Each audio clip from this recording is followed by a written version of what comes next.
Episode 19, Gathering Power. Plung ran, and ran, and ran. He wasn't running to any destination, he was running from something, fleeing from the image of Anjali collapsing in tears, fleeing from the truth that the woman he loved was the blood of his enemy, and fleeing from the sound of his own heart screaming in unbearable agony. The wounds on his body that had split open and were seeping blood were nothing compared to the invisible wound that was tearing his soul apart from the inside. He ran without direction, through dense forest and raging streams, stumbling and falling more times than he could count, only to grit his teeth, get up, and run again. Until finally, his injured body and shattered heart could take no more. His consciousness winked out, and his entire being collapsed beneath the roots of a giant, ancient banyan tree. In the throes of fever and unconsciousness, a cruel nightmare came to haunt him. It was a twisted version of the tragedy on the starless night. He saw his parents being murdered again, but this time Anjali was standing beside Kun Amnat, her face devoid of emotion. The scene shifted.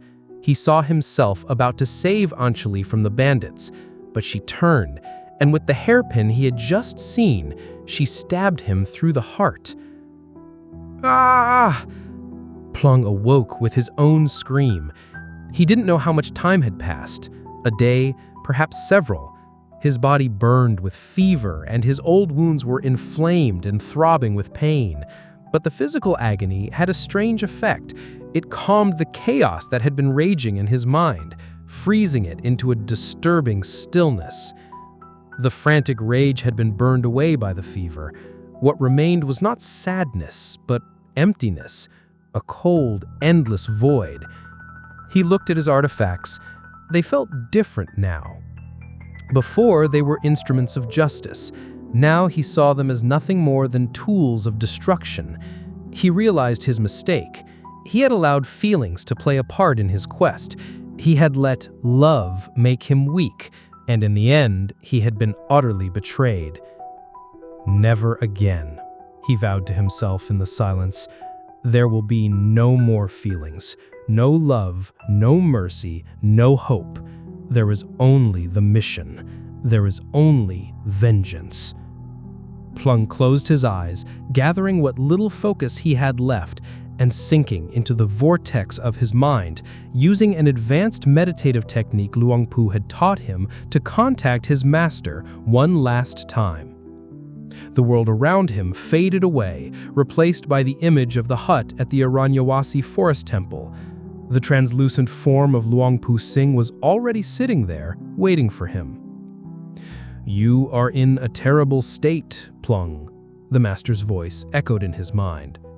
Plung recounted everything that had happened, the story of Anjali, the truth about Kun Amnat, his voice flat and emotionless, as if he were telling someone else's story. Luang Pu Singh let out a long sigh. A fire that seeks only to burn others will, in the end, burn the one who lit it. A path of revenge without compassion leads only to emptiness. "I don't care about the destination," Plung retorted mentally, his tone hard as steel. "I care only about settling this blood debt. Please, tell me, Master, the final artifact, where is it?" Luang Pu Singh was silent for a moment. Seeing that his student's heart was now completely closed, he spoke, his voice tinged with sadness. "The fifth artifact is the most powerful and the most dangerous. It is called the Wishing Crystal. It is not hidden in a shrine, but is the reward for one who passes a great spiritual trial at the Cliff of the Death God, a place said to be a gateway to the underworld." Plung's meditation shattered. He was back in his aching body in the forest, but now his once conflicted eyes burned with a single clear purpose. The hopeful young man was dead. All that remained was a heartless hunter. Plung gritted his teeth and forced his body to stand.